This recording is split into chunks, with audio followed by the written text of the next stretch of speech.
What's up, guys? Welcome to my first really video on this channel. I've posted a few shorts, maybe some of you seen that, but this is my first real video on the channel, and I decided what better to do than a how to ollie video. So there's a lot of these on the internet. I see them all the time. They always show up and like recommended and stuff, but a lot of them just go over the normal pop and drag what's the word? Not rotation. Movement, right? Movement? Movement. I'm gonna go with that. They go over the basic pop and drag movement. But, I think that there's a little bit more to the learning the ollie than just popping and dragging. So, yeah, that's what I'm gonna go over in this video. I think there's a lot to do with weight placement, and maybe other people have talked about this before. I'm sure they have. I'm sure you might have, maybe you heard about it, I don't know. But I'm gonna go kind of a little bit into detail on what I personally notice with other people and myself when I was trying to learn how to ollie. But yeah, hope you guys enjoy the video. First, we're gonna start off. I'm gonna go warm up and skate a little bit, and then we'll get into the topic.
So now,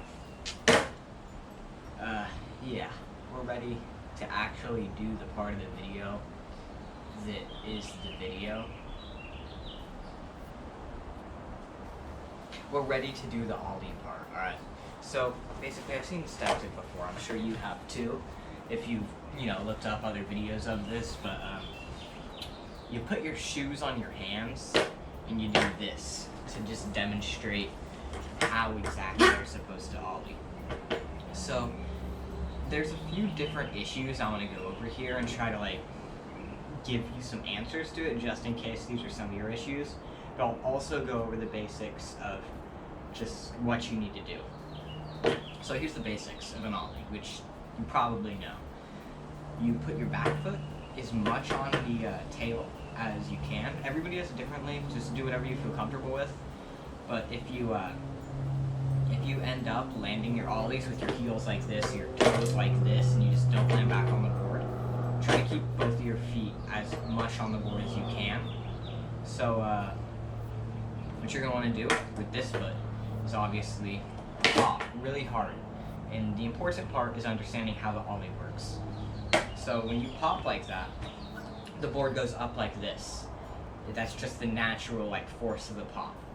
But in order to get the board to level out like this and then go down, you want to drag pretty much simultaneously.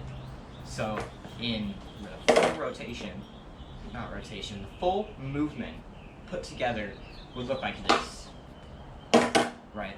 That's what you want it to look like.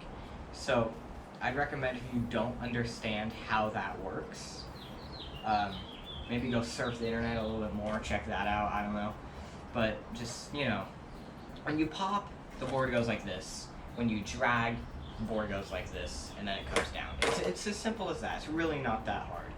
But it's not that hard to understand, but it might be hard to do. So that's just basically how you're supposed to do the ollie. But there are a few issues that I've seen.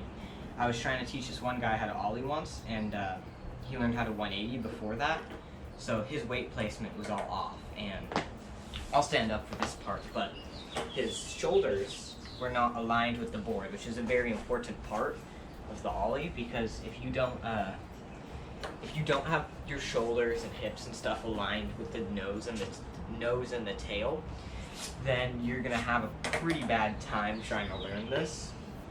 So when you set up for the ollie, okay, that caught me off guard there. When you set up for the ollie, you want to look like this, right?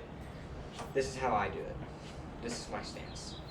But as you can see, the shoulders are aligned with the nose and the tail. That's very important, because if you don't do that, right? So let's make my front shoulder come over here, right?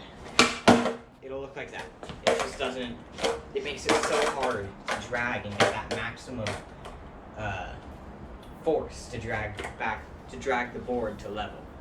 So if I do that same thing with my back shoulder, it'll look like that. You see, it's very hard to get for the full motion if you don't have both of your shoulders aligned like this, and then you can do this.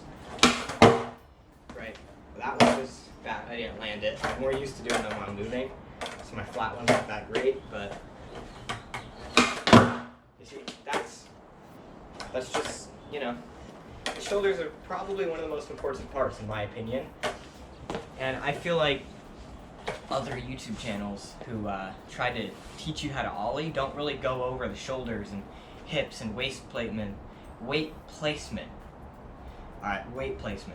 as much as they should, because it's not just pop and drag, right? And that's what a lot of people say it is.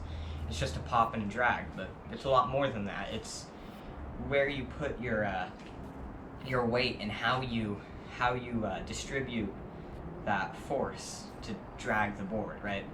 So that's pretty much it. I hope that you enjoyed this video and it was actually useful, because if it wasn't, then it would be a waste of time for both you and I. And if it was a waste of time, I'm sorry.